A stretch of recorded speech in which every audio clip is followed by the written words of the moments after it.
अस्सलाम वालेकुम नाज़रीन। अपडेट्स ये हैं कि अमरीकी सदर कनाडा से G7 ममालिक के इजलास को अधूरा छोड़कर अब अमरीका वापस रवाना हो चुके हैं और अमरीकी सलामती कौंसिल का इजलास भी तलब कर लिया गया है। इसके अलावा एक तैयारा बरदार जहाज निम्स जो है वो भी मशरिक़ वस्ता की तरफ रवाना कर दिया गया है और उसके अलावा ईरान और इसराइल एक दूसरे पर हमले जारी हैं।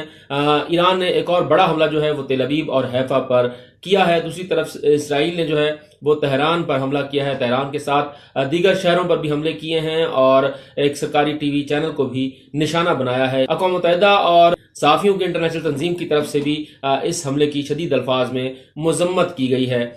इनकी तफसीलात बता रहा हूँ आपको कि G7 ममालिक का अहम तरीन इजलास चल रहा था। उस इजलास के एलामिये पर दस्तखत किए बगैर ट्रंप जो हैं वो हंगामी तौर पर कनाडा से अमेरिका के लिए रवाना हो चुके हैं और उन्होंने कौमी सलामती कमेटी का इजलास जो है वो हंगामी तौर पर तलब कर लिया है। इससे पहले ट्रंप ने एक ट्वीट किया। उस ट्वीट में उन्होंने कहा कि मैंने ईरान से ये कहा था कि आप न्यूक्लियर डील के ऊपर दस्तखत कर दें, लेकिन ईरान ने ताखीर की और अब मैं तेहरान के 1 करोड़ लोगों से कहता हूं कि वो फौरी तौर पर तेहरान को छोड़ दें। ये एक बड़ी धमकी जो है वो समझी जा रही है अमेरिका की तरफ से। एक तरफ ये धमकी दी गई है, दूसरी तरफ एक निम्स नामी जो तैयारा बरदार बहरी बेड़ा है वो मशरिक़ वस्ता की तरफ रवाना किया गया है, जिसके ऊपर 600 के करीब जंगी जहाज और 5000 के करीब जो अहलकार हैं वो तैनात किए जा सकते हैं। इसके अलावा रीफ्यूलिंग जहाज जो हैं वो भी भिजवाए गए हैं अमेरिका की तरफ से। 31 के करीब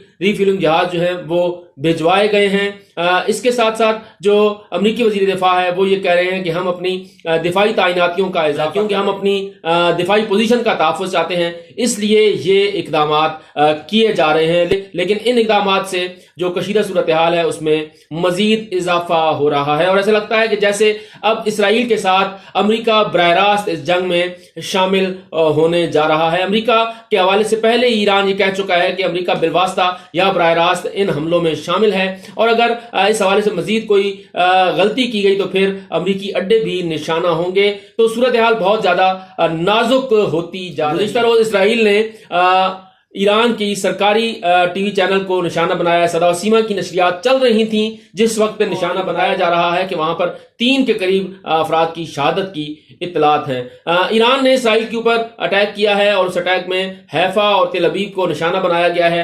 हैफा में जो ऑयल रिफाइनरी थी वो मुकम्मल तौर पर बंद की जा चुकी है। वहां पर ये बताया जा रहा है कि 3 से ज्यादा लोग जो हैं वहां पर मारे गए हैं और अब तक की जो इत्तलात हैं वो ये हैं कि तकरीबन 1000 के करीब लोग जख्मी हैं और 150 के करीब लोग वहां मारे जा चुके हैं। इसराइली मीडिया और इंटरनेशनल मीडिया अलबत्ता 24 के करीब जो हलाकतों की तस्दीक कर रहा है और ये बता रहा है कि 600 लोग अब तक जख्मी हैं इसराइल में। दूसरी तरफ तेहरान की बात की जाए, ईरान की बात की जाए तो 224 के करीब लोग अब तक शहीद हो चुके हैं और मुख्तलिफ मकामात को इसराइल की तरफ से निशाना बनाने का जो सिलसिला है वो भी जारी है। एक और चीज जो अहम है वो ये है कि एक मरतबा फिर नेतन्याहू ने अमेरिका को ये बावर करवाया है कि अगर ईरान तेल अवीव पर हमला कर सकता है तो फिर न्यूयॉर्क पर भी हमला हो सकता है। इसलिए जो बात आपने कही कि ईरानी रहबर आला को निशाना न बनाया जाए, तो उनके ख्याल में अगर रहबर आला को निशाना बनाया जाता है तो इससे तनाज़ा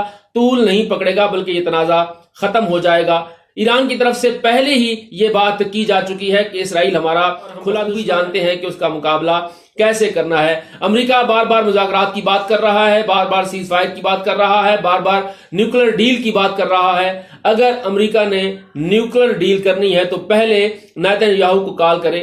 न्यूयॉर्क से, वाशिंगटन से एक कॉल काफी होगी नेतन्याहू को रोकने के लिए। अगर अमेरिका इसमें कामयाब होता है तो उस सूरत में ईरान जो है वो मुज़ाकरात की मेज पर। ईरानी वजीर खारजा ने अपने यूरोपीय हममनसब से बात करते हुए कही है कि हम आज भी मुज़ाकरात के हामी हैं, लेकिन हम इसराइली जारियत का जवाब न सिर्फ दे रहे हैं बल्कि उस वक्त तक देते रहेंगे जब तक ये जारियत खत्म नहीं होती और जब तक फलस्तीन के हवाले से रवैया इसराइल तब्दील नहीं करता उस वक्त तक हमारा ये सिलसिला जो है वो खारजा इसहाक डार की तरफ से भी वजाहत सामने आई है। उन्होंने ये कहा है कि हमारा न्यूक्लियर प्रोग्राम जो है वो पुरअमन मकासद के लिए है। ہم نے ہر سطح پر ایران کی حمایت کی ہے، سفارتی حمایت کی ہے، اور اس کے ساتھ ساتھ انہوں نے یہ بھی کہا کہ جس دن اسرائیل کا حملہ ہوا ہے اور اس سے ایک دن پہلے جس دن IAEA کی ایک اہم قرارداد آئی، اس قرارداد کے حوالے سے پاکستان پر بہت دباؤ تھا کہ وہ اس قرارداد کے حق میں ووٹ دے، لیکن پاکستان نے اس دباؤ کو